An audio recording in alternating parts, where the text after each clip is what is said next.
الحمد لله وكفى والصلاة والسلام على نبينا المصطفى أما بعد. Nous avons traité le sermon dernier l'événement de la migration du prophète sallallahu alayhi wa sallam comme un événement inaugural qui a été choisi comme un moment de datation d'un commencement de l'histoire d'une nouvelle religion qui s'appelle l'islam. Nous avons souligné le côté séculier et temporel du calendrier hégérien. Ce n'est pas un calendrier liturgique, puisque le calendrier liturgique, elle est cyclique. Elle dépend des mois lunaires qui reviennent chaque année, alors que les années ne reviennent jamais, sont linéaires. Comme si la logique de la spiritualité qui caractérise l'islam est une spiritualité qui résiste à la linéarité de l'histoire. Et dans la fonction primordiale, c'est de se rappeler toujours des origines.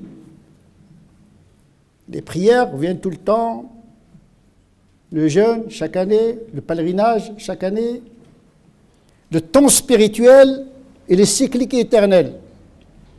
Le temps temporel, civilisationnel, il est linéaire, tout simplement parce que les civilisations naissent et disparaissent. Alors que les systèmes de l'esprit, ils ont un autre agenda. On n'a pas besoin de l'année hégérienne pour respecter le culte. Le culte, il s'organise en fonction des mouvements des astres qui sont cycliques. La Lune,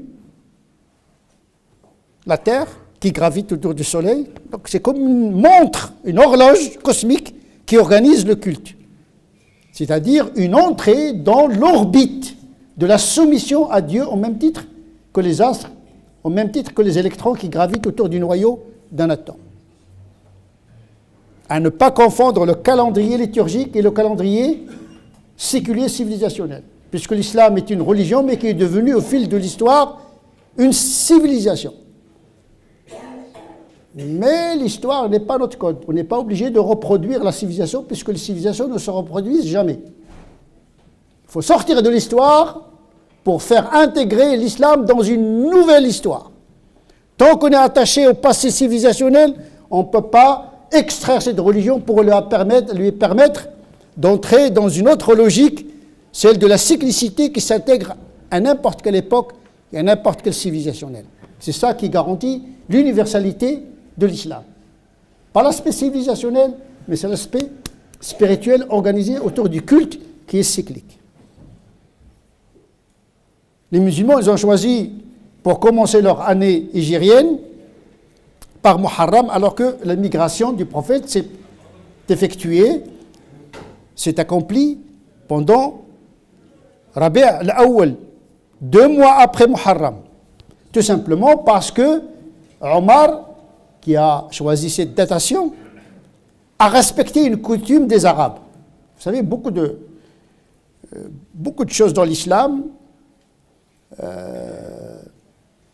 sont les traces des traditions arabes. Il ne faut pas croire que l'islam il est venu changer radicalement la période pré-islamique. Non. Beaucoup de choses que l'islam a intégrées dans ses enseignements, dans le Coran, dans la Sunna. Et donc Omar, il a pris en considération, les Arabes commençaient leur année par Muharram. Donc il a réconcilié entre la migration du prophète sallallahu alayhi wa sallam qui s'est produite à Rabi' al-Awwal et en respectant le calendrier des Arabes. C'est pour cette raison qu'on commence l'année par Muharram, parce que c'était une habitude des Arabes. Omar, il aurait pu bouleverser complètement ce calendrier et commencer à dire Rabi' al-Awwal, c'est le premier mois de... C'est-à-dire que l'islam, ce n'est pas une religion de la rupture. C'est de la continuité et de la transformation. Et s'adapte aux coutumes, mais dans le sens de l'évolution et de la transformation.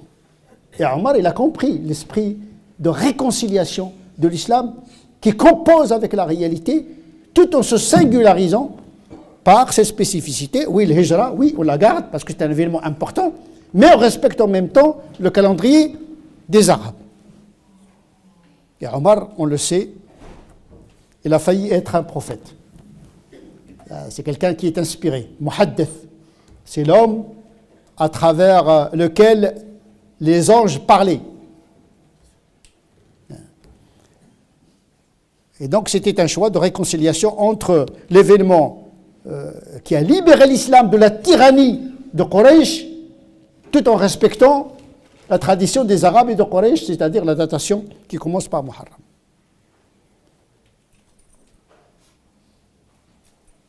Dans ce même Muharram, il y a un autre événement qui relève de la même nature, à savoir l'exil. Le prophète a été exilé, mais presque tous les prophètes ont été exilés, à quelques exceptions près. C'est la nature même de l'apostolat, c'est la nature même de la mission d'un prophète. Quelqu'un qui apporte un message, il faut qu'il s'attende à la résistance et à l'expulsion et à la résistance. Et donc le prophète a été chassé, mais Muharram, le même mois, Muharram, il y a un autre événement, celui de l'exode du peuple d'Israël, l'exode de Moïse avec son peuple, des enfants d'Israël. On l'appelle Ashura. 10e jour de Muharram. C'est l'équivalent de Pessah, ou bien la Pâque juive. Parce que les Juifs, ils célèbrent cet événement. Mais pas à Muharram, parce qu'ils obéissent à notre calendrier, donc ils le célèbrent fin avril, puisque l'exode s'est effectué pendant le printemps. Fin avril, c'est-à-dire la dernière semaine d'avril. Il y a la Pâque chrétienne également, dans la même période, mais pas pour les mêmes raisons. Ils célèbrent la résurrection de Jésus. Nous croyons que Jésus a été... Eux, ils pensent que Jésus a vaincu la mort, il a été ressuscité. Nous considérons que Dieu l'a sauvé complètement. Et donc, il y a une correspondance d'une certaine manière entre les trois Pâques. La Pâque musulmane, Ashura, la Pâque juive et la Pâque chrétienne. Toutes ces Pâques célèbrent la victoire, la liberté. Dieu a sauvé ses prophètes. Parce qu'il y a d'autres prophètes qui n'ont pas été sauvés. Il y a beaucoup de prophètes qui ont été complètement exécutés. Mais ces trois prophètes qui sont énormes dans l'histoire de l'humanité, Dieu les a sauvés pour sauver avec eux l'humanité. Sauver spirituellement l'humanité, parce que le côté biologique, il perdure selon les lois de la génétique. Mais là, il s'agit vraiment de sauver l'âme de l'humanité à travers le monothéisme, les trois monothéismes. Donc en réalité, on s'inscrit dans cette fête, en réalité. Il y a la Pâque, on peut dire que la Pâque musulmane, c'est la migration du prophète, la Pâque juive, c'est l'exode de Moïse avec son peuple, et puis la Pâque chrétienne, c'est le jour où, pour eux, Dieu a ressuscité Jésus, mais pour nous, Dieu a sauvé complètement Jésus. Il n'a pas subi la mort, l'exécution, il est mort. Il est mort, mais il n'a pas été tué. Il est mort naturellement, selon une lecture. D'autres, ils disent non, Dieu l'a soulevé dans les cieux. Rafi'uka ilay. Mais Rafi'uka, toutes les âmes, lorsqu'elles sont mortes, bien sûr, ils montent vers le ciel. Mais ça, c'est un autre sujet. En tout cas, pour nous, il y a pas un syncrétisme, mais il y a un œcuménisme, d'une certaine manière. Nous devons, lorsque nous parlons de Ashura, il faut l'inscrire dans cette tradition. Puisque nous sommes dans une culture judéo-christiano-islamique, désormais, par la présence du musulman dans cette société. Il ne faut pas se démarquer par rapport à la Pâque, mais lui donner un sens spécifique à la musulmane. C'est ça l'esprit de l'islam.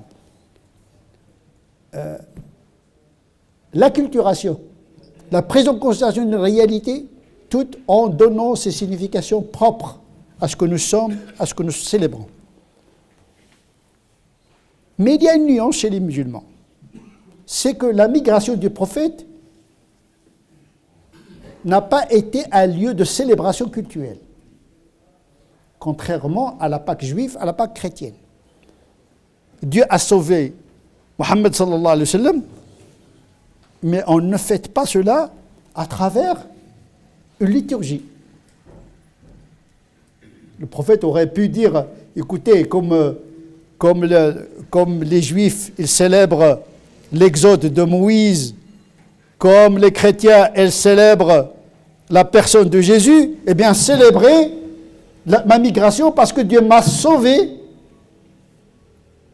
de mon peuple. Parce que Quraysh, il allait l'exécuter. Yuthbituka ou yaqtuluka ou yukhrijuk. Le Coran dit attention, ils étaient en train de comploter contre le prophète pour l'emprisonner, ou bien pour le tuer, ou bien pour l'exiler. Et donc, le prophète n'a pas lié sa migration avec une célébration particulière. Nous n'avons que deux fêtes canoniques, liturgiques, qui sont en lien avec l'adoration de Dieu, pas avec un événement historique.